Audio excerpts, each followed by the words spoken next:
Et c'est au tour de la femme communicante de ce soir de se joindre à nous pour répondre à nos questions. Bonjour Martine Cornevaux. Bonjour. Vous venez de recevoir le prix Femme communicante au Trophée des femmes de l'économie pour la région Grand Est. Déjà, félicitations. Est-ce qu'on peut avoir vos réactions à chaud ?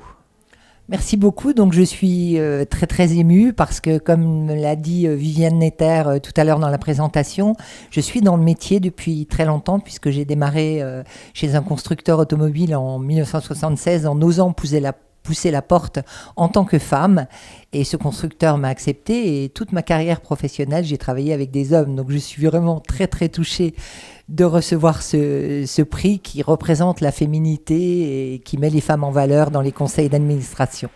Et alors aujourd'hui, quelles sont vos fonctions au sein de votre entreprise ? Parce que vous avez créé votre entreprise, hein ?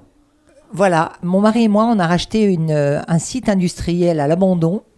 Et on l'a complètement restauré, on fait tout nous-mêmes, hein. Les travaux, on a des locataires, on a des gîtes et des chambres d'hôtes, on fait des animations culturelles. Et en parallèle, je suis attachée, je donnais des cours à la faculté de communication et j'étais attachée de presse pour des grands groupes industriels. Donc j'habite dans un site industriel, j'étais attachée de presse pour ArcelorMittal, pour Renault, pour le MEDEF et l'UIMM. Donc je mène ces deux vies de front.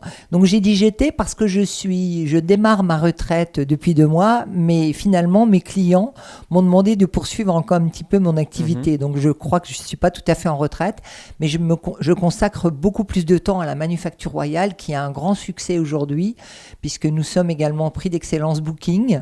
D'accord. Et dans l'accueil aux touristes, notre manière d'accueillir qui est très décontractée tout en étant très professionnelle, marche très bien. Est-ce que vous avez une petite anecdote à partager comme ça sur votre parcours professionnel dans un monde d'hommes ?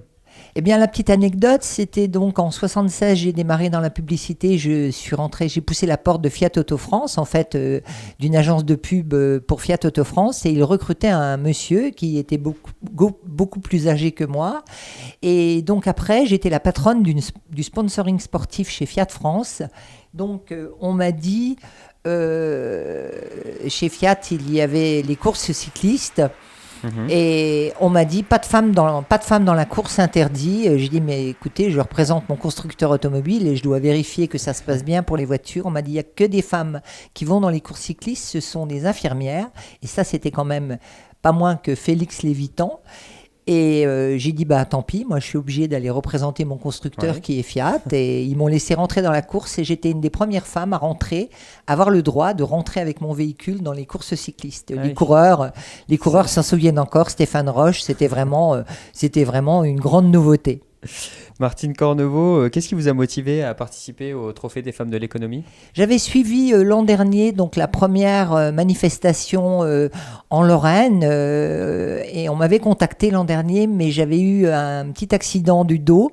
Donc je ne pouvais pas du tout me déplacer ni me présenter, et je trouvais que cette expérience était fabuleuse, notamment pour qu'on aide les femmes à s'émanciper dans tous les métiers, et puis à mieux travailler avec les hommes et ne pas craindre finalement ce travail collectif qui fait progresser. Et donc cette année, j'ai trouvé tout naturel de pouvoir m'inscrire et partager ce grand moment avec toutes les femmes et tous les organisateurs. Et justement, qu'est-ce que vous voulez dire à toutes les femmes de l'économie ? Et je vais répéter ce qui s'est dit ce soir, c'est oser pousser la porte. Et j'en suis vraiment l'exemple précis, puisque j'ai toujours réussi dans ma carrière en osant pousser la porte là où les hommes ne nous donnaient pas de chance. Enfin, ce n'était pas eux qui n'osaient pas, c'est nous qui n'osions pas. Quand j'ai passé mon permis moto à 16 ans, il n'y avait pas beaucoup de femmes, il n'y en avait pas. Quand je suis rentrée chez Fiat, il n'y en avait pas.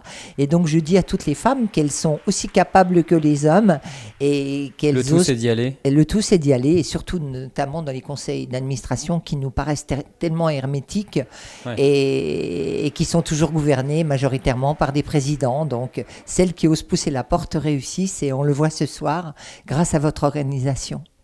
Eh bien, écoutez, merci beaucoup d'avoir répondu à nos questions, Martine Cornevaux. Je rappelle que vous venez de recevoir le prix Femme communicante. Félicitations de nouveau et je vous dis à très bientôt sur notre antenne. Merci beaucoup.